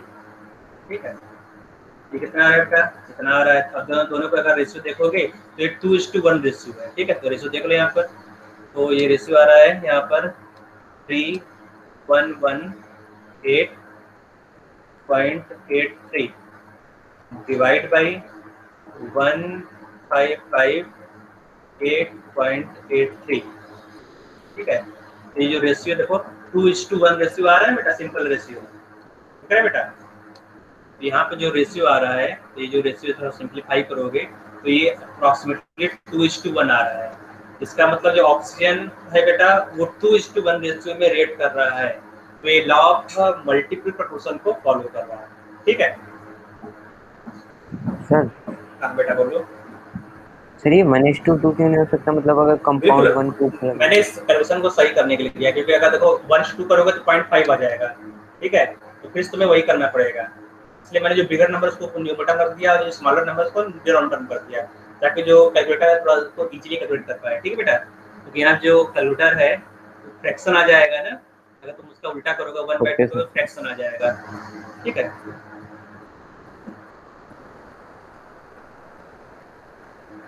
सर सिंपल और मतलब बता दीजिए। सिंपल रेशियो मतलब क्या हो रहा है 1 2 3 1:2 2:3 है ना। तो जो होल नंबर रेशियो होता है उसी को सिंपल रेशियो बोलते हैं। होल नंबर का जो रेशियो है 2/3 है ना, ये क्या है सिंपल रेशियो। 2/5 क्या है सिंपल रेशियो। 1/5 क्या है सिंपल रेशियो। तो जो होल नंबर रेशियो है क्या है सिंपल रेशियो। अगर एक कॉम्प्लेक्स रेशियो हो जाए, ठीक है, ऊपर भी क्या है ऑड नंबर हो जाए है ना, या फिर इस तरह से कोई नंबर आ जाए, नीचे भी कुछ और नंबर इस तरह से आ जाए, कुछ है ना अजीब सा नंबर आ जाए, फ्रैक्शन टाइप कुछ आ जाए, तो वो तुम्हारा सिंपल रेशियो नहीं होगा। ठीक है, मतलब 1:1:3 मतलब इतना ही रेशियो जो है तो सिंपल रेशियो होगा। ठीक है, 1:35 ये सिंपल रेशियो नहीं है। ठीक है, तो 1:2, 1:3, 1:5, 2:3 इस तरह से जो रेशियो आएगा उसी को सिंपल रेशियो बोलते हैं। 1:35 सिंपल रेशियो क्यों नहीं है? अभी मुझे नहीं मालूम बेटा, आप पूछना पड़ेगा, जो साइंटिस्ट ने बनाया है ना उससे पूछूंगा तो बताऊंगा। ठीक है बेटा, ऐसा जो एलिमेंट्स को मतलब जो रूल है बेटा, ये रूल फॉलो नहीं होता। ठीक है, वो पुराना ओल्ड रूल है। ठीक है, अब देखते रहो यहाँ पर, बस लिख देना एग्जाम में सिंपल रेशियो मतलब ये दिया गया जो डेफिनेशन है बेटा एनसीईआरटी में, उसे तुम फॉलो करोगे। आगे चले, गैलिस-लॉ ऑफ कंबाइनिंग वॉल्यूम्स, ये बहुत ही आसान है बेटा गैलिस-लॉ। ठीक है, तो पहले डिलीट कर देते हैं।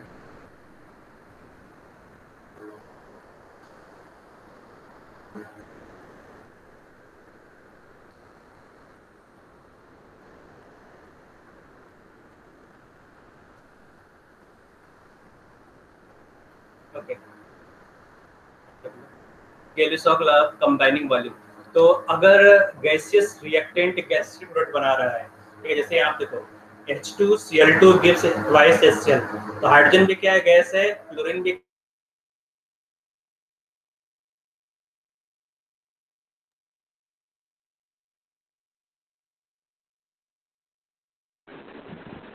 सर आवाज नहीं आ रही।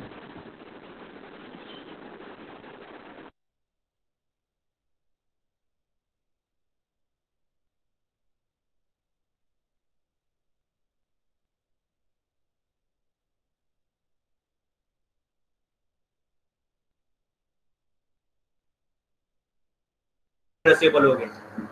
ठीक है, okay, for example hydrogen chlorine HCl, तो अगर सब गैसियस स्टेट में है तो सिंपल रेशियो में गैसेस रिएक्ट करते हैं। तो यहाँ पर हाँ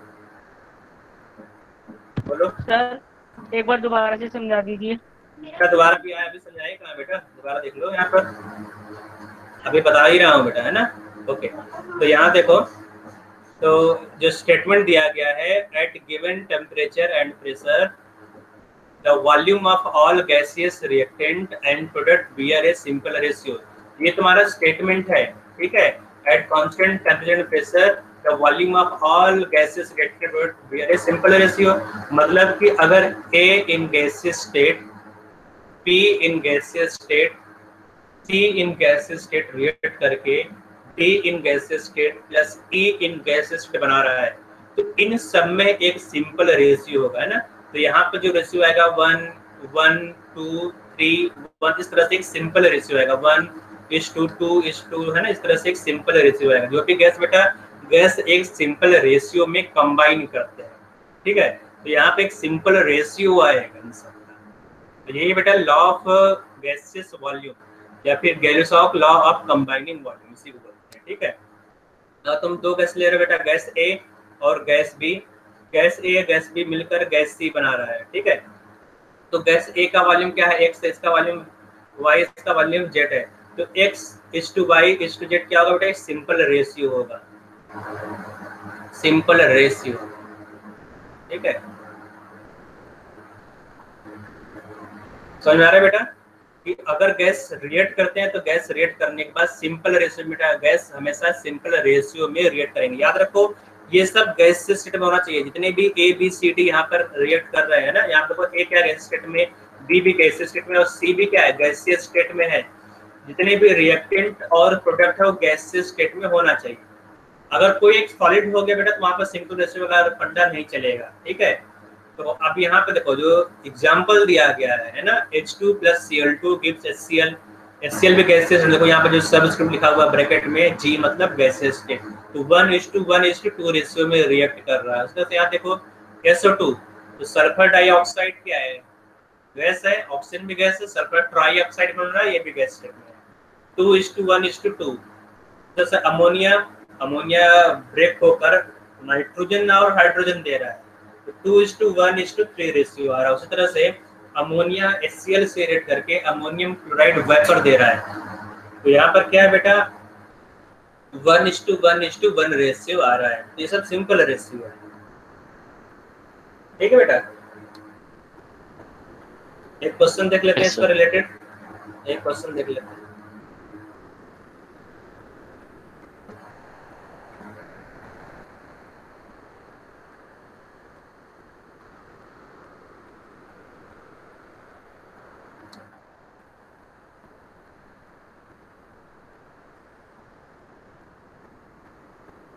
Three liter of nitrogen are mixed with 6 liter of hydrogen to form ammonia gas.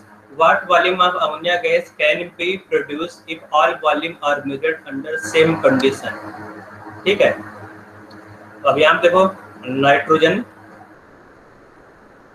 React कर रहा है बेटा हाइड्रोजन से, है ना, और क्या बना रहा है अमोनिया। तो नाइट्रोजन का वॉल्यूम कितना है 3 लीटर ऑफ नाइट्रोजन, ठीक है, and 6 litre of hydrogen forms ammonia, ठीक है।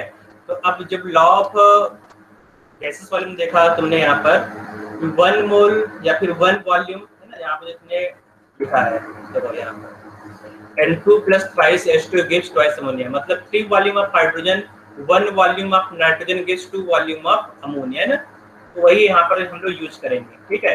इस रिएक्शन को बैलेंस करोगे यहाँ पर कोएफिशिएंट कितना आएगा 2 आएगा बेटा, ट्वाइस अमोनिया, ठीक है, एंड थ्राइस H2, मतलब 1 volume of nitrogen 3 volume of hydrogen gives 2 volume of ammonia, ठीक है। तो यार बेटा मतलब कि जो अमोनिया है, अमोनिया का वॉल्यूम नाइट्रोजन के वॉल्यूम से डबल होगा, ठीक है। जैसे देखोगे जो अमोनिया का वॉल्यूम, देखो यहाँ जो अमोनिया का वॉल्यूम है that is double of the volume of nitrogen. तो यहाँ पर नाइट्रोजन का वॉल्यूम गड़बड़ तो नहीं बेटा, 3 litre of nitrogen are mixed with 6 litre of hydrogen, 6 litre of hydrogen is 2 litre of ammonia, हाँ ठीक है। सर इसमें वाला कॉन्सेप्ट लगेगा ना लिमिटिंग एजेंट वाला। हाँ तो लिमिटिंग एजेंट का लॉ भी पढ़ोगे, हाँ लॉ ऑफ लिमिटिंग एजेंट भी देखोगे यहाँ पर। तो अब यहाँ पे देखोगे तो 1 वॉल्यूम है, 1 वॉल्यूम कितने वॉल्यूम सिलेक्ट करेगा बेटा 3 वॉल्यूम सिलेक्ट करेगा। तो अगर ये 3 वॉल्यूम है तो हाइड्रोजन कितना होना चाहिए बेटा, हाइड्रोजन 9 वॉल्यूम होना चाहिए, लेकिन हाइड्रोजन कितना है यहाँ पर 6 वॉल्यूम है। इसका मतलब जो हाइड्रोजन है वो लिमिटिंग रिएजेंट है, ठीक है। तो जो रिएक्शन बेटा ये हाइड्रोजन के हिसाब से चलेगा, ठीक है। तुम हाइड्रोजन के हिसाब से को प्रोसीड करोगे, क्योंकि यहाँ पर जो रिक्वायर्ड वॉल्यूम है हाइड्रोजन का वो 9 वॉल्यूम होना चाहिए and given volume is 6 volume, ठीक है। तो अब हाइड्रोजन कितना बेटा यूज होगा या यूटिलाइज होगा, अगर यहाँ पर हाइड्रोजन 6 वॉल्यूम है तो नाइट्रोजन केवल 2 वॉल्यूम यूटिलाइज होगा, ठीक है। 2 volume of nitrogen reacts with 6 volume of hydrogen gives 4 volume of ammonia, ठीक है। फिर देखो यहाँ पर दोबारा बता देता हूँ उसको मैं, ठीक है। एक सिंपल सा इक्वेशन बनाकर, तो ये हो गया तुम्हारा nitrogen plus hydrogen gives ammonia, तो nitrogen plus 3 hydrogen gives ammonia. So 1 volume of nitrogen reacts with 3 volume of hydrogen gives 2 volume of ammonia. अब जो प्रोवाइडेड है यहाँ जो दिया गया है, गिवन कितना है बेटा यहाँ लिख लोगे, गिवन है 3 वॉल्यूम मतलब 3 litre of nitrogen 6 litre of hydrogen, ठीक है। कितना अमोनिया बनेगा तुम्हें बताना है, ठीक बेटा। तो अब यहाँ देखो अगर तुम लॉ ऑफ लिमिटिंग एजेंट को फॉलो नहीं करोगे तो 6 लीटर बन जाएगा, 3 का डबल 6 लीटर, लेकिन यहाँ पर उतने अमाउंट में हाइड्रोजन नहीं है, ठीक है। जो हाइड्रोजन है वो लिमिटेड अमाउंट में दिया गया है, इसलिए हम लोग क्या करेंगे बेटा यहाँ पर लिमिटिंग एजेंट को निकालोगे, आइडेंटिफाई करोगे लिमिटिंग एजेंट। तो लिमिटिंग एजेंट क्या होगा बेटा, अगर 3 लीटर नाइट्रोजन है 3 का 3 टाइम देखो 1 litre nitrogen reacts with 3 litre of hydrogen, है ना ये बेटा। Hence 3 litre of nitrogen reacts with 3 multiplied by 3 litre of hydrogen that is 9 litre of hydrogen, ठीक है। तो required amount of hydrogen will be 9 litre, जबकि provided amount कितना है, प्रोवाइडेड अमाउंट यहाँ पर है 6 लीटर, इसका मतलब हाइड्रोजन क्या है, लिमिटिंग रिएजेंट, ठीक है। और जो हम लोग प्रोडक्ट बनता है वो लिमिटिंग रिएजेंट के हिसाब से बनता है बेटा, तो लिमिटिंग रिएजेंट हाइड्रोजन है, तो हाइड्रोजन और अमोनिया में जो रेशियो है कितना है बेटा, hydrogen is to ammonia ratio ये 3:2, ठीक है। Hydrogen is to ammonia ratio 3:2 है, तो हाइड्रोजन कितना दिया गया बेटा, 6 दिया गया है ना। और अमोनिया का वॉल्यूम तुम्हें निकालना है, 3:2 इसको निकालोगे तो volume of ammonia is equal to 6 multiplied by 2 divide by 3 is equal to 4 litre.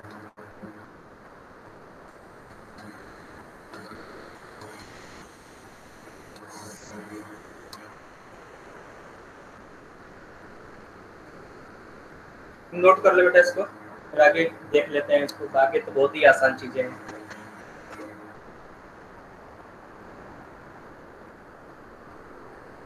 कितना हो गया, आगे है अवोगाद्रोस लॉ। अवोगाद्रोस लॉ तुमने पहले ही पढ़ा है बेटा। Avogadro's propose the equal volume of gases at the same temperature contains equal number of molecules, है ना। तो अगर तुमने इक्वल वॉल्यूम ऑफ गैस, अगर वॉल्यूम सेम है ना, अगर वॉल्यूम सेम है तो equal volume of gases contains equal number of molecules, ठीक है। तो इस तुमने नंबर ऑफ मोल्स हमने निकाला था, number of moles is equal to given volume divide by 22.4 litre, ठीक है। इसका मतलब अगर वॉल्यूम सेम कर दिया, अगर 22.4 लीटर वॉल्यूम ले लिया तुमने, ठीक है, तो नंबर ऑफ मोल्स क्या होगा, सेम होगा यहाँ पर, ठीक बेटा। तो अवोगाद्रो लॉ क्या बेटा, अवोगाद्रो लॉ में ये बोला गया है equal volume of gases has equal number of particles और इक्वल नंबर ऑफ मॉलिक्यूल्स, ठीक है। अगर तुमने 1 वॉल्यूम अमोनिया के लिए 1 वॉल्यूम तुमने अमोनिया ले लिया, 1 वॉल्यूम या फिर 1 लीटर अमोनिया ले लिया, यहाँ पर 1 लीटर ऑक्सीजन ले लिया, 1 लीटर सल्फर ट्राईऑक्साइड ले लिया, 1 लीटर H2 कोई भी गैस यहाँ ले लिया, SO2 ले लिया, ठीक है, SO2 ले लिया, ठीक। तो यहाँ पर अलग अलग 4 गैस बेटा, और सबका वॉल्यूम तुमने क्या लिया, 1 लीटर 1 लीटर 1 लीटर 1 लीटर सबका वॉल्यूम लिया है। तो जो नंबर ऑफ पार्टिकल्स होगा सब में क्या होगा, कांस्टेंट होगा, सेम होगा। नंबर ऑफ पार्टिकल क्या होगा बेटा, सब में सेम होगा, क्यों, क्योंकि यहाँ तुम नंबर ऑफ मोल्स निकालोगे, गिवन वॉल्यूम यहाँ क्या है, जितने भी गैस सबका गिवन वॉल्यूम 1 लीटर है, 1 डिवाइड बाय 22.4, तो नंबर ऑफ मोल्स सबका सेम आ जाएगा। अगर नंबर ऑफ वॉल्यूम, देखो ये वॉल्यूम है, वॉल्यूम सबका सेम है, अगर वॉल्यूम सेम होगा तो नंबर ऑफ मोल्स भी सेम होगा, और नंबर ऑफ मोल्स अगर सेम है तो n divide by Avogadro's number, ठीक है। तो number of particles is equal to number of moles multiplied by Avogadro's law, ठीक है। ये तुमने पढ़ा होगा बेटा, number of moles. Yes sir. इसका मतलब कि अगर वॉल्यूम कांस्टेंट है, अगर सेम वॉल्यूम सबका है, अगर गैसेस वॉल्यूम सेम है तो नंबर ऑफ पार्टिकल भी सेम होगा। याद रखो कि कोई भी गैस ले लो बेटा यहाँ पर, ठीक है, अगर वॉल्यूम कांस्टेंट है, ठीक है, अगर तुमने कांस्टेंट वॉल्यूम लिया है तो नंबर ऑफ पार्टिकल्स भी उसमें सेम होगा, नंबर ऑफ मोल्स भी सेम होगा, ठीक है, नंबर ऑफ मोल्स और नंबर ऑफ मॉलिक्यूल्स सब सेम होगा। तो ये लॉ ऑफ अवोगाद्रो। तो तुमने सर, हाँ बेटा बोलो बोलो बोलो।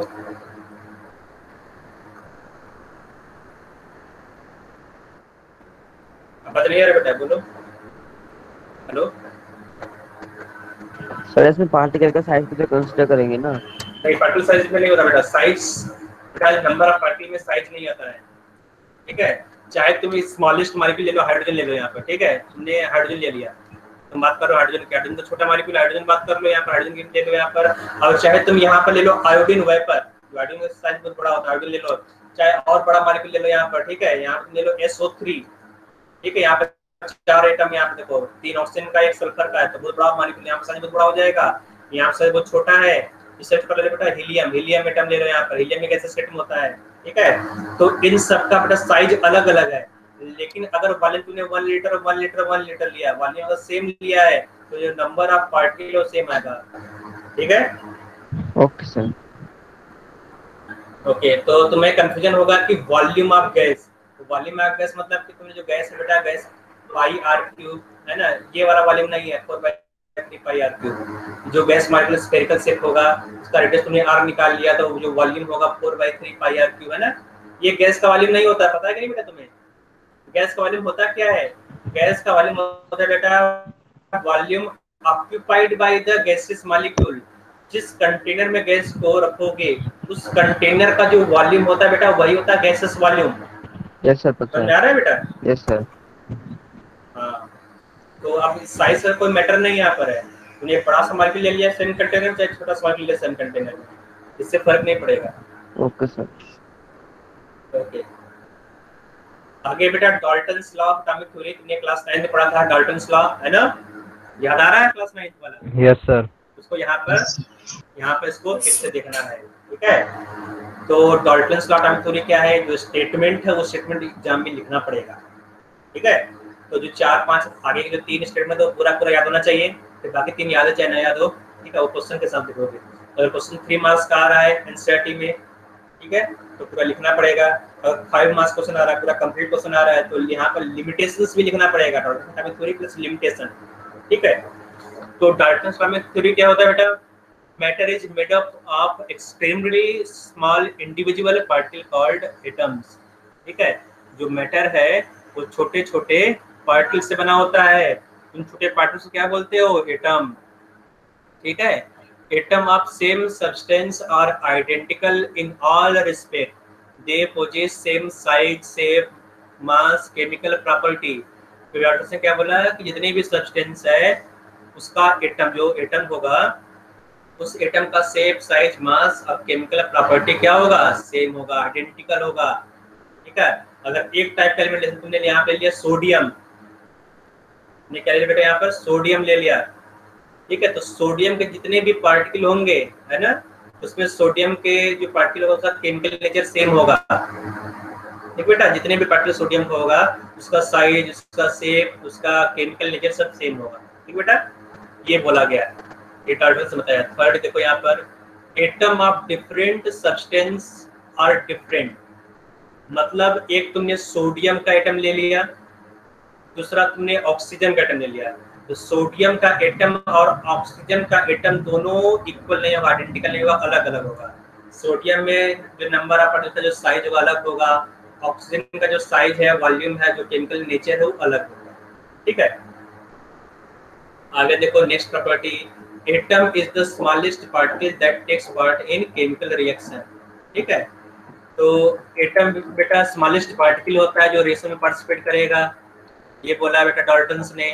आगे देखो, atoms of different element may combine with each other in a fixed simple whole ratio to form a compound, ये कंपाउंड का डेफिनेशन है, कंपाउंड कैसे बनता है ना। आगे देखो, atom can neither be created nor destroyed, that is atoms are indestructible. Law क्या होगा बेटा? तुमने लॉ पढ़ा था, लॉ कंजर्वेशन ऑफ मास, ठीक है? यही है यहाँ पर। तो आगे चलते बेटा, इसको याद कर लेना है, याद कर लेना बेटा। आगे देख लेते हैं लिमिटेशन। तो लिमिटेशन क्या है, ठीक है? तो पहले तो स्क्रू था, बाद में जब डिस्कवरी हुआ, न्यूट्रॉन प्रोटॉन्स आया, आइसोटोप्स आया, तो यहाँ पर कुछ लिमिटेशन आ गया। जैसे limitation number 1, atom was no more individual, मतलब एटम को और भी छोटे छोटे पार्टिकल में ब्रेक कर सकते हो, दैट इज सब particle like electron, proton, neutron, है ना, इस तरह से छोटे छोटे पार्टिकल में एटम को ब्रेक कर सकते हो, ठीक है? तो जो एटम है अब वो इंडिविजुअल नहीं है। आगे देखो, it helps to explain how atoms of different element differ from each other, है ना? इसको एक्सप्लेन नहीं किया कि डिफरेंट एटम कैसे एक दूसरे से अलग अलग होते हैं। तुम्हें मालूम है ना कि दूसरे टाइप का जो एलिमेंट होता है उसके न्यूक्लियस में नंबर ऑफ प्रोटॉन अलग अलग होते हैं। अगर नंबर ऑफ प्रोटॉन अलग हो जाएगा, जो पार्टिकल्स है वो भी अलग हो जाएगा, एटम भी अलग अलग हो जाएगा, लेकिन इसको डाल्टन ने एक्सप्लेन नहीं कर पाया। आगे देखो, it helps to explain how and why atoms of element combine with each other to form compound और मॉलिक्यूल्स, है ना? तुम्हें मालूम है जो एलिमेंट है वो अपना ऑक्टेट पूरा करने के लिए, अपना स्टेबिलिटी को इंक्रीज करने के लिए रिएक्ट करके कंपाउंड या मॉलिक्यूल बनाता है, लेकिन डाल्टन ने एक्सप्लेन नहीं कर पाया, फेल हो गया। आगे देखो, it helps to explain the nature of force that bind together different atom in molecule. तो मॉलिक्यूल में जो एटम है वो कैसे एक दूसरे से कंबाइन, कैसे बॉन्ड बनाते हैं, इसको एक्सप्लेन नहीं कर पाया, है ना। जैसे जो बॉन्ड है आयनिक बॉन्ड, कोवैलेंट बॉन्ड, है ना, इसको एक्सप्लेन नहीं कर पाया। आगे देखो, fails to explain Gay Lussac law of combining volume, ठीक है। कि जो एलिमेंट है, जो मॉलिक्यूल है, जो गैसेस वॉल्यूम है, गैसेस वॉल्यूम सेम रहेगा, इसको एक्सप्लेन नहीं कर पाया। It did not make any distinction between ultimate particle of electron that takes part in reaction, है ना। यहाँ बोला गया कि जो एटम है, एटम ही रिएक्शन में पार्टिसिपेट करता है, लेकिन आगे क्या मिला बेटा, जो इलेक्ट्रॉन है, इलेक्ट्रॉन इसमें पार्टिसिपेट करता है, ठीक है। Ultimate particle that is independent existence, तो जो इलेक्ट्रॉन बेटा, इलेक्ट्रॉन भी रिएक्शन में पार्टिसिपेट करता है, मालूम है, और इलेक्ट्रॉन एटम नहीं होता है, ठीक है। तो ये जो लिमिटेशन है, लिमिटेशन अगर 2-3 भी लिख दिए आप, 3 लिमिटेशन लिख दे तो भी काम चल जाएगा, ठीक है। तुम्हें तो सब नहीं मालूम है, 2 या 3 कम से कम याद रख लो। तो जो डाल्टन्स लॉ का थ्योरी है, इसमें देखो बेटा, ये वाला जो है इसको याद कर लेना, है ना, ये वाला इंपॉर्टेंट है, लास्ट वाला, और फर्स्ट तो बहुत इंपॉर्टेंट है यहाँ पर, नंबर 1 नंबर 2, ठीक है। इनको तुम याद कर लेना, इन दोनों को, तो कुल मिलाकर 3 को याद कर लेना, बाकी एक तो तुम बीच में मिस भी कर जाओ, कोई दिक्कत नहीं है, ठीक है। अगर फुल मार्क्स में तो पूरा याद करना पड़ेगा, अगर तुम्हें थोड़ा सा काम चला लेना है या स्कूल में क्लियर पढ़ लेना है एग्जाम के लिए, कल के लिए, है ना, तो उसके लिए 3 तो याद करना ही करना है। 3 ये याद करो, तो 3 लिमिटेशन याद करो, यहाँ पर जो 3 लिमिटेशन यहाँ पर है, तो 3 लिमिटेशन तुम याद कर लो, ठीक है। तो 3 याद कर लो यहाँ पर, तो काम चल जाएगा। यहाँ से अगर तुमने याद कर लिया, ठीक है, हो जाएगा, थोड़ा कुछ मार्क्स मिल जाएगा तुम्हें, 3 मार्क्स या 4 मार्क्स मिल जाएगा। तो आगे हम लोग पढ़ना बेटा यूनिट ऑफ एंड मेजरमेंट्स, ठीक है।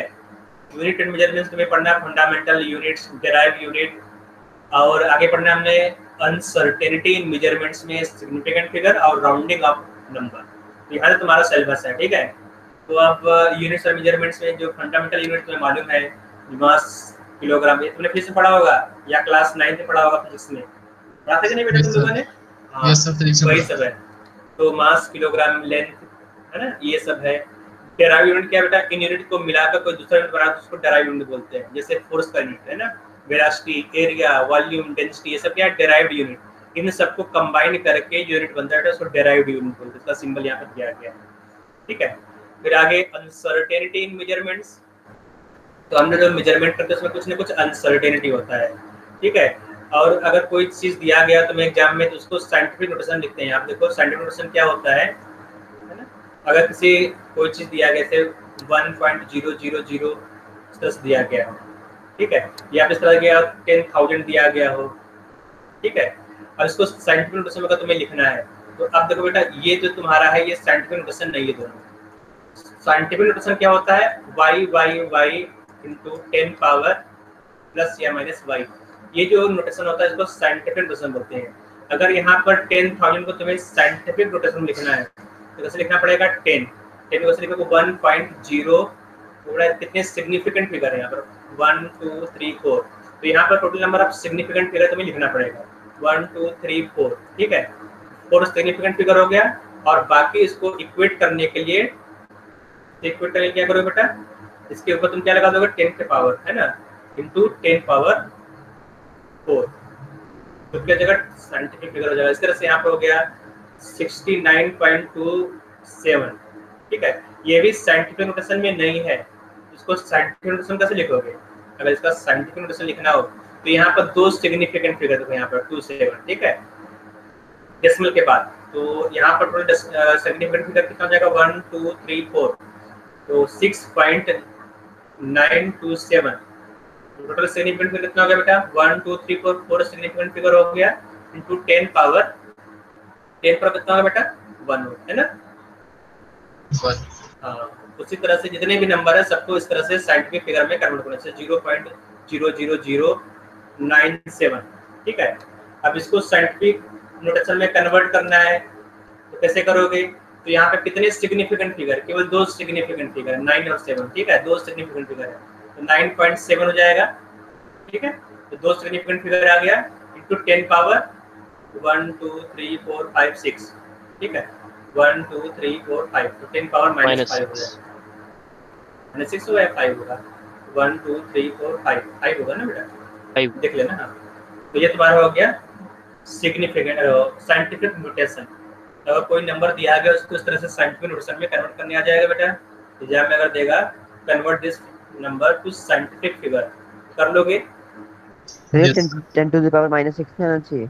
जो भी हो कर लेना बेटा। समझ में आ गया ना कैसे करोगे? Yes sir. मैं तो तुम्हें करने आता है ना, कर लेना, चाहे 5 हो चाहे 6 हो।